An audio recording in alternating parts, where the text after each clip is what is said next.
Hello, this is Eric Devereaux, and welcome back again to this video series that goes through my textbook, Methods of Policy Analysis. The textbook is available to you for free, and there's going to be a link in the description below that you can use to access the book.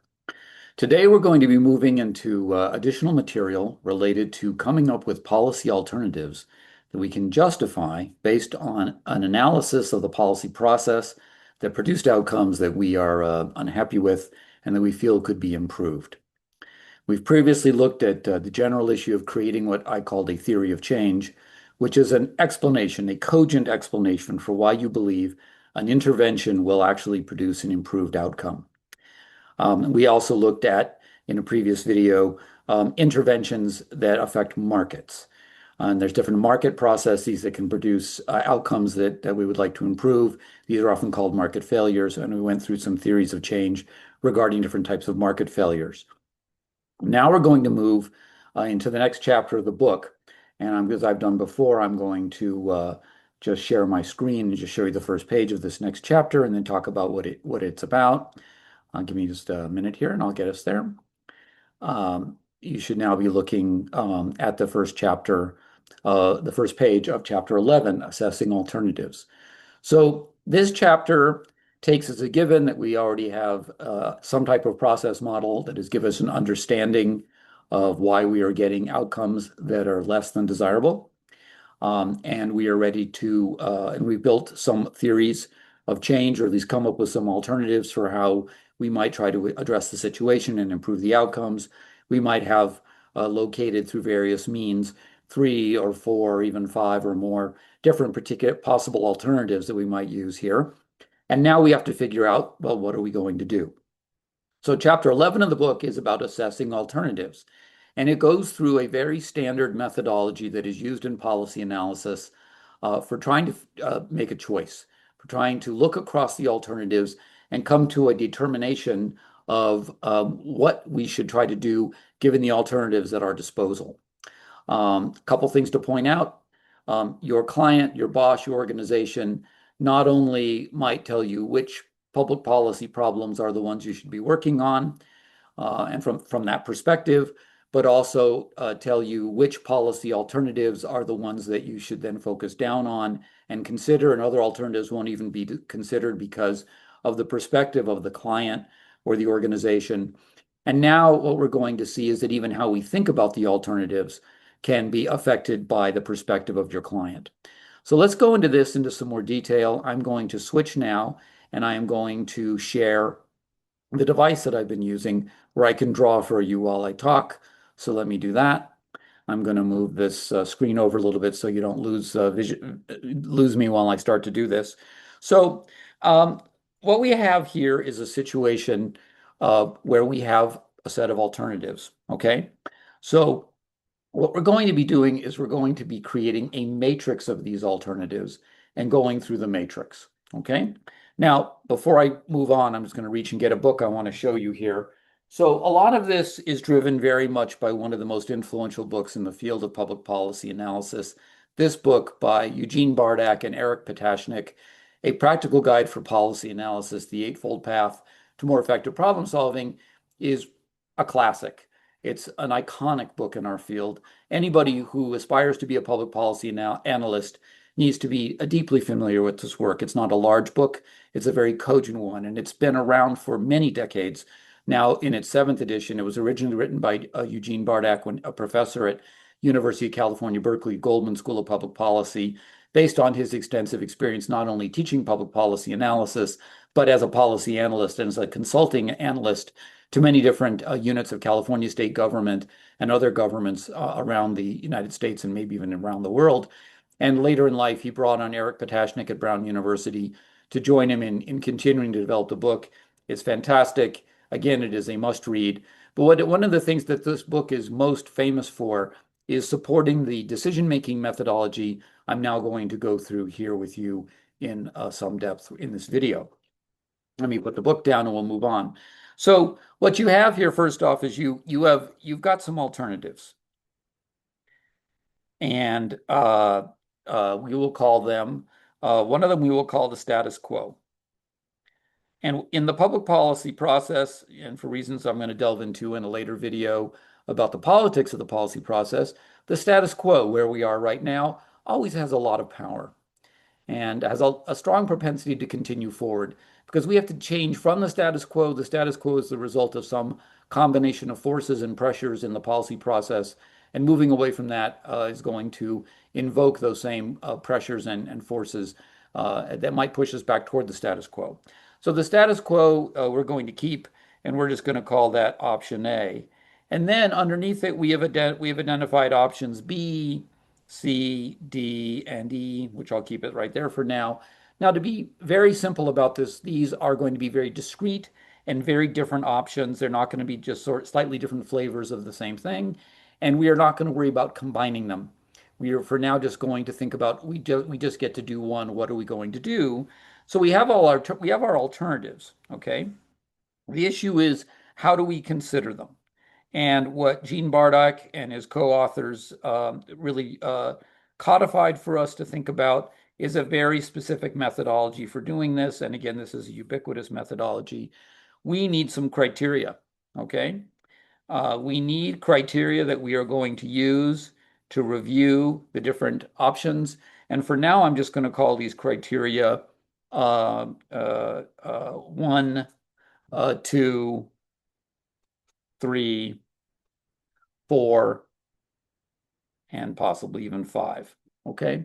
And so we have here an alternatives criteria outcomes matrix. And the outcomes are the values that we expect these different alternatives to reach on each one of the criteria. Okay.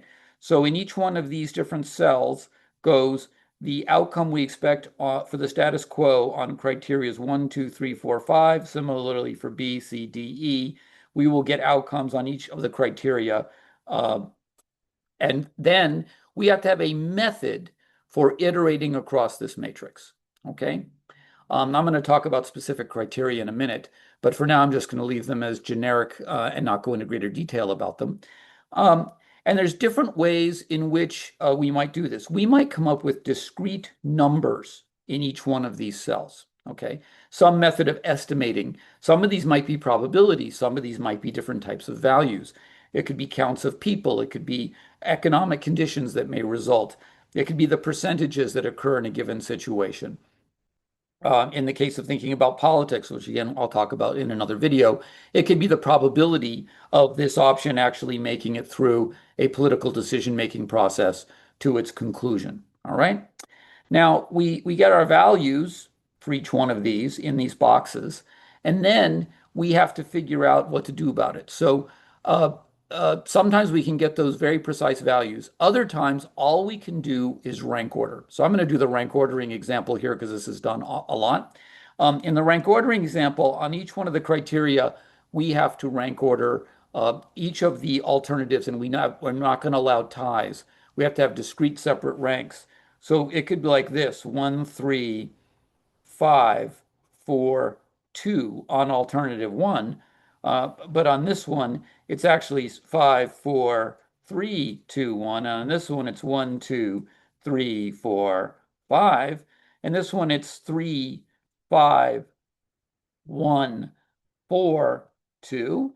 And on this one, it's 2, 4, 1, 5, 3. Okay? So we have rank orders here. In other words, if we were just worried about criteria 1, then the status quo is actually our best choice, and our worst choice is alternative C. If we're worried about criteria 5, our best choice is C, and our worst choice is D. So what are we going to do with these rank orders? Well, one classic maneuver that is done all the time is simply to add them together, okay? And you add across, and you just see which one of these has the best results. In this case, we're looking for the lowest total sum across the different alternatives. I think that it's a little bit difficult for me to parcel out really quickly, but I think it probably is actually possibly alternative C. So alternative C might be our choice because it has the lowest sum across the ranks. Now we could have done this the other way. 5 could have been best, 1 could have been least, whatever. The point is we add across, right? So we do a sum of the ranks And then we just simply take the option that has the best score. This type of scoring is done all the time. For example, public agencies do this when they receive bids for services from private contractors. They have a scoring system, they have a matrix, they have different panelists, they may participate in doing the scoring. They do all the scoring and then they add up the results and they take the highest scoring proposal is the one that they offer the contract to. So this is done all the time in some method like this of doing scoring. Now, there's another way to do this, okay? Another way to do this, and I'll make it a little simpler, is what I call rank order elimination, okay? And rank order elimination is where you do this. Uh, uh, so let me just stop for a second to summarize. So selection approaches, right?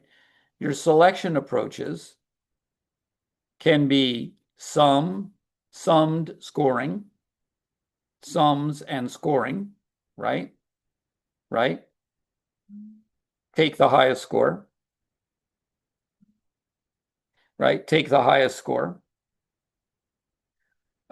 Take the best performing score, right? That's one of your options, okay? Um, but something else that you can do is you can do rank order elimination. And I enjoy this approach a lot. I've used this approach. Rank order elimination is you have to begin by rank ordering the criteria. In other words, you have to say, which criteria do I care about the most? Which criteria do I care about the least? Okay. When you do that, you end up with a matrix where you have your alternatives. I'm going to put them here, D, A, C, B, and E. And I'm going to have my criteria at the top. But what I've done for my criteria is I now have ordered them so that the one on the left is the most important, the one on the right is the least important. And I have relisted them like this, um, so that you can see that they've been ranked. And then what I do is I start out first with 3, and I see which of the alternatives I can accept based on criteria 3. And let's say that that just cuts out one of them. Okay. So we're good, good, good, good, and no. Now I go to the next criteria, which is criteria 4. And when I apply criteria 4, I end up with just these surviving. Okay. And this one's out. And then I apply criteria 1. And it turns out when I get to criteria 1 that the only one that survives is A. I don't even have to do the other criteria. I've got my choice. I have to take A because it has survived this rank ordered criteria application. First criteria 3, then criteria 4, then criteria 1, and only A has made the cut, and that is my choice. Now let me go back to this other matrix here that I had before, and let me emphasize something, that when you make decisions across a matrix like this, you want to use a reversible decision rule. To use a reversible decision rule, you never change the numbers that are in the matrix. You keep them as they are, and then you operate on them with a decision rule. You tell and make it transparent, by the way. Transparency is always important. You tell everyone exactly what decision rule you use. Did you sum up and just take the highest ranked or the lowest, or the highest scored or the lowest scored alternative? Did you do this, what I just showed you, where you reordered and you had a selection process? Whatever it is, you keep your data, you don't change the data, you use a decision rule, you explain the decision rule. That's because somebody else may not like your decision rule, but can keep your assessment of the alternatives on these criteria and come up with a different choice based on their own decision rule. Or you can have an argument or a debate about which decision rule makes the most sense in the given context. Okay, let's finish out now, having talked about this methodology, which again is pretty ubiquitous, and let's talk about some classic criteria. So public policy analysis has given us a set of criteria to use. And there's different versions of how to operationalize these, but they are very common. And I'm going to talk about three of them, and I'll talk about a couple others that are also in use. But one of the most important criteria out there is efficiency. Efficiency is an economic concept, and it has to do with using resources to get the best possible result. Okay? Whether that's the least amount of spending that has to be done per incident or per person, or the most output that you can get for each unit of input that you put in, whatever it is, efficiency is a very common concept in our field. But then another concept that it often comes in conflict with is effectiveness. Effectiveness is the ability to actually shape a result, improve the outcome, and perhaps get across some type of threshold you need to get across to be satisfied that you've actually made a change that's worth pursuing. Efficiency and effectiveness are well known for often being in conflict. It turns out that the more effective you want to be in terms of addressing a problem, then the less efficient you may turn out to be. Because efficiency will tell you at a certain point to stop trying. It's not worth it. You're not getting enough marginal benefit. Where effectiveness may push you to try to spend even more resources to try to get a certain level of accomplishment. And then these are often in conflict with yet another criterion, which is equity. And equity sometimes, instead of equity, sometimes we might instead prefer to talk about equality. And equity and equality sometimes are not the same, not even vaguely the same thing. Okay. But what can happen is that the more efficient you are, the more inequitable you might be. And you also can end up being the most, it might result in the most inequality if you're not careful. Because efficiency could cause you to give resources or to use resources, the use of a public policy, the use of resources in a public policy that might not necessarily serve the purposes of equity and could create inequitable or even can create inequality as well. Effectiveness can also be an issue and can end up in conflict with equity because some of the things you would like to do that you might consider to be very effective could heighten inequities in our society if you weren't careful. There are some other criteria that are often at odds with each other. One of the other ones that's talked about often in public policy is the tension between security and liberty. Policies that increase our security can decrease our liberty. Policies that can increase our liberty and freedom of action can decrease our security if we're not careful. Then something which, again, there will be a video later about in this series, we sometimes worry about political viability of different policy alternatives. We can envision alternatives that we just think the political process simply cannot pass and put in place. I've got many examples of these that we could talk about. But one of the ones that's been on my mind recently is economists have been saying for a very long time that the most efficient way to address climate change and carbon in the atmosphere is through a broad-based carbon tax. And at the same time, there's been almost a complete inability to get the political system in the United States to take up the idea of a broad-based carbon tax. That's one example.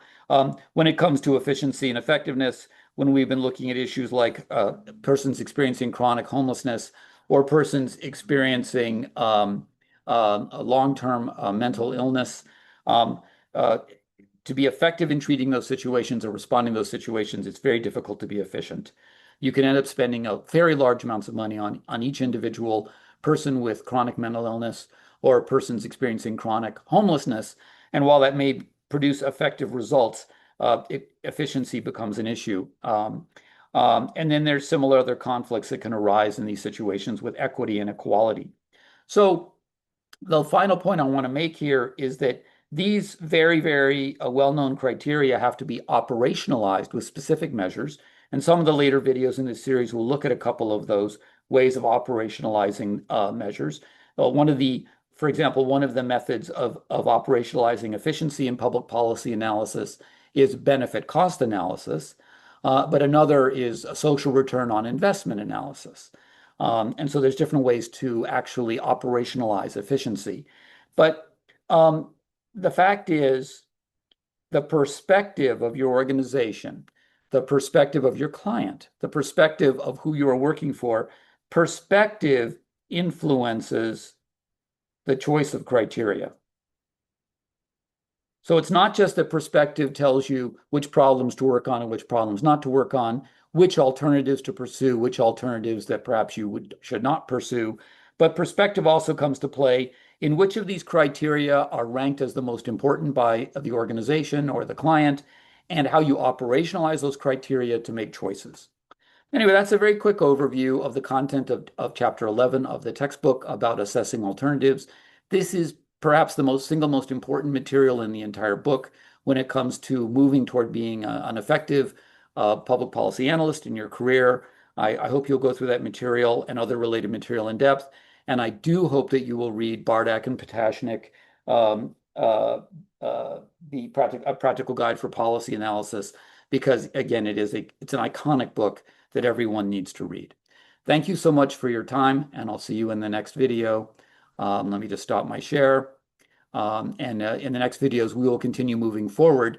We'll be looking at, again, at some of these criteria in greater depth and working our way through different ways to make choices about the alternatives we've developed for responding to a public policy problem.